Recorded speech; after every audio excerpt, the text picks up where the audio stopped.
Hello students, कल हमने आपको डैम्प्ड हार्मोनिक ऑसिलेटर, उसकी डिफरेंशियल फॉर्म तथा उसका सॉल्यूशन बताया था।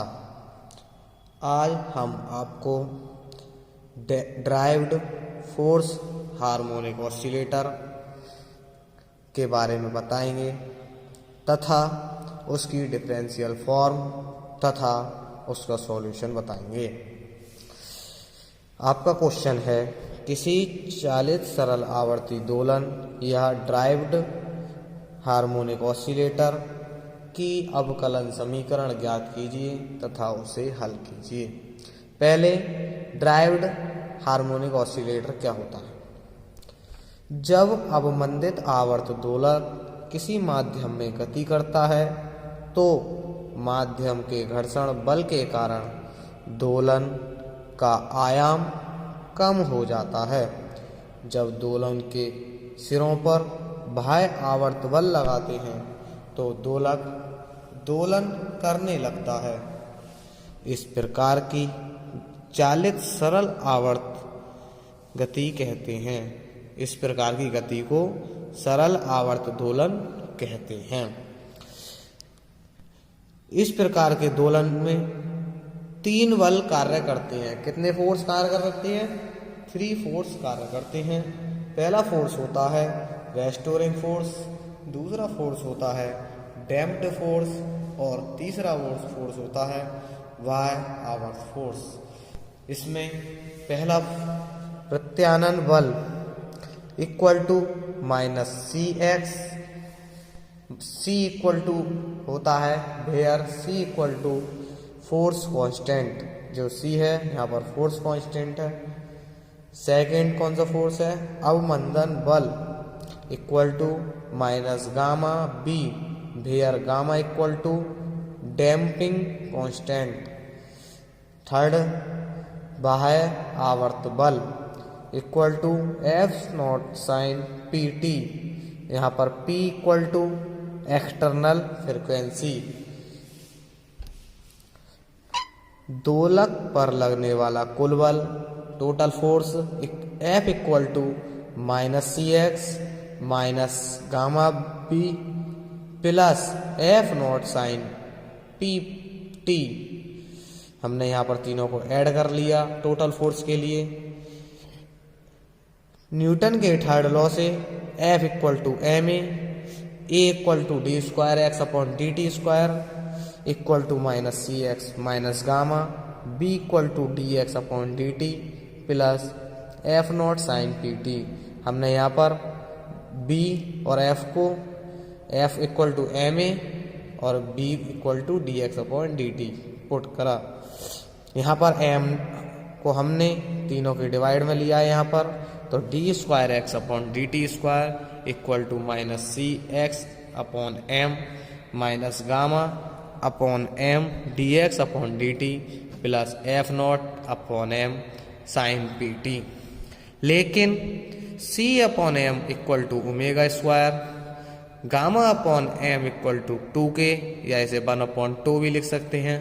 F not upon M equal to F not, यहाँ पर D square X upon D T square equal to minus omega square X minus 2k D X upon D T plus F naught sine P T.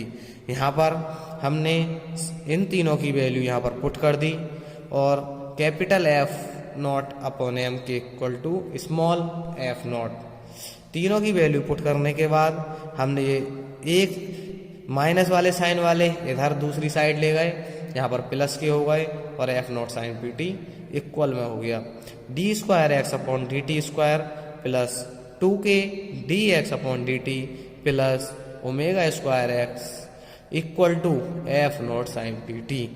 यही driven या force harmonic oscillator की differential equation है।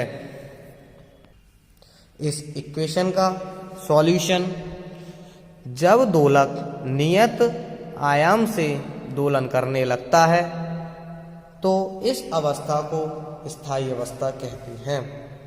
यहाँ पर हमने माना x equal to A sine P T minus theta, इसे हमने equation number 2। Differential with respect to time t, इस इक्वेशन का हमने डिफरेंशियल करा। डिफरेंशियल होता है D X upon D T equal to A, ऐसा ही रहा। जब हमने sine P T minus theta का डिफरेंशियल करा तो साइन का कन्वर्ट होकर cos P T minus theta और p बाहर आ गया।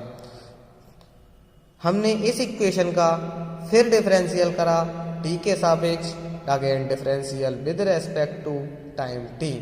इसका डिफरेंशियल द्वारा करेंगे तो D square X upon D T square equal to minus A, क्योंकि कॉस का माइनस साइन होता है, minus A P square sine P T minus theta. इस वैल्यू को इक्वेशन नंबर अभी 1 हमने लिखी थी, जो कि डिफरेंशियल फॉर्म थी डैम्प्ड हार्मोनिक ऑसिलेटर की।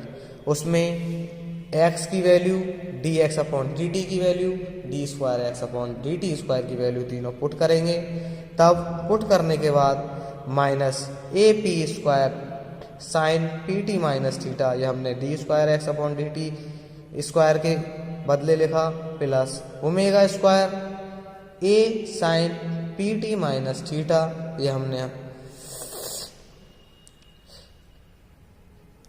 x के स्थान पर लिखा, plus 2k A P cos P T minus theta equal to F naught sine P T. हमने इसे इक्वेशन नंबर 3 मान ली। यदि पी टी माइनस थीटा की वैल्यू 0 होगी तब साइन 0 होगा, तब यहाँ पर ये वाली फॉर्म 0, ये भी 0, कॉस 0 की वैल्यू 1 होती है, तो 2k A P equal to F naught sine theta. हमने यहाँ पर 2k A P equal to F naught sine theta, इस इक्वेशन को इक्वेशन नंबर 4 नोट कर लिया। यदि P T minus theta equal to pi by 2, तब minus A P square plus omega square A plus 0 plus F naught cos theta, equation number 3 से। तब minus A P square plus omega square A equal to F naught cos theta, इस equation को हमने equation number 5 note कर लिया। अब इसका हम एम्पलीट्यूड पार्ट निकालेंगे। एम्पलीट्यूड पार्ट निकालने के लिए दोनों इक्वेशनों का इक्वेशन नंबर 4 तथा इक्वेशन नंबर 5 का स्क्वायर करके आपस में ऐड कर देंगे। इसमें लिखा हमने squaring adding equation number 4 and equation number 5।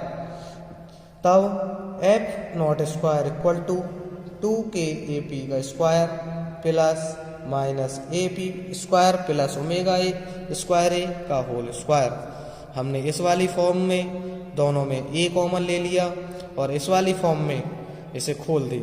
F not square equal to 4k square A square P square plus यहाँ से ए कॉमन लेंगे तो ए स्क्वायर बाहर आ जाएगा, ब्रैकेट में minus P square plus omega square का होल स्क्वायर। हमने दोनों फॉर्म में से ए स्क्वायर बाहर ले लिया, क्योंकि यहाँ भी ए स्क्वायर है और यहाँ भी ए स्क्वायर है। तब F not square equal to A square 4k square P square plus bracket में minus P square plus omega square का होल स्क्वायर, ब्रैकेट क्लोज। अब हमने ये वाला एक से जो पार्ट मिला हुआ है इसे हमने इसके डिवाइड में पहुंचा दिया। तब a equal to F not upon 4k square P square plus minus P square plus omega square का whole square.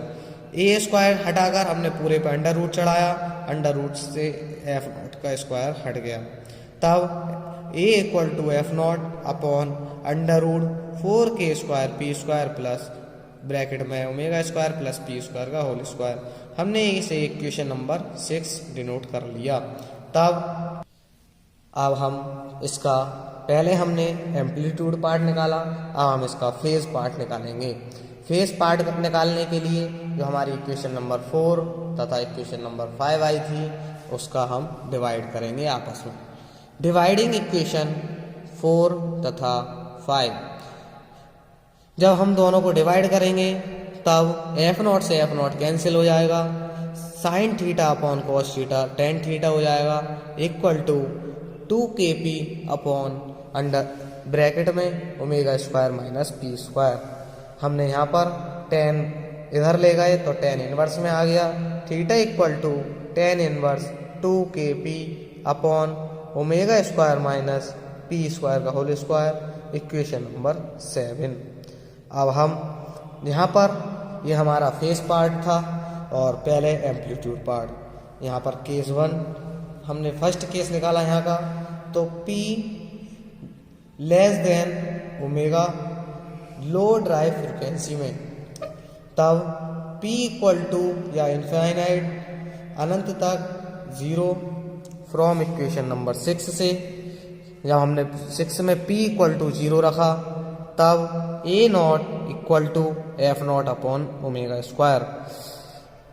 F0 equal to हमने पहले लिखा था F अपॉन M और ओमेगा स्क्वायर इक्वल टू लिखा था C अपॉन M, तो M से M कैंसिल हो गया, तो A0 equal to F upon C। इसी प्रकार फ्रॉम इक्वेशन 7 से हमने P इक्वल टू 0 रखा, तब टेन थीटा इक्वल टू 0, तो थीटा इक्वल टू 0 डिग्री।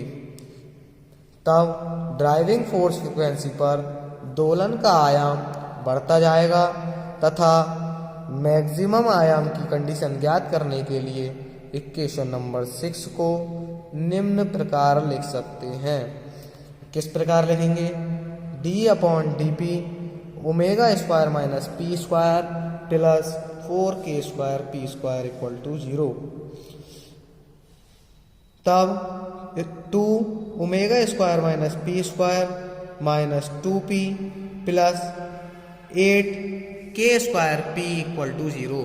यहाँ में हमने डिफरेंशियल करा p के सापेक्ष, तब omega square minus P square equal to 2k square. Next line में p equal to under root omega square minus 2k square. तब amplitude will be maximum, amplitude maximum होगा, तब the frequency of force is slightly less than omega, substituting the values of p in expression for them. तब a maximum, a की maximum value equal to f upon under root 2k square का square plus 4k square P square equal to, यहाँ से हमने दोनों में से 2k common लिया, तो f upon 2k under root k square plus P square. तब a मैक्सिमम की वैल्यू हमारी f upon 2k under root k square plus P square. यही इसका सॉल्यूशन था।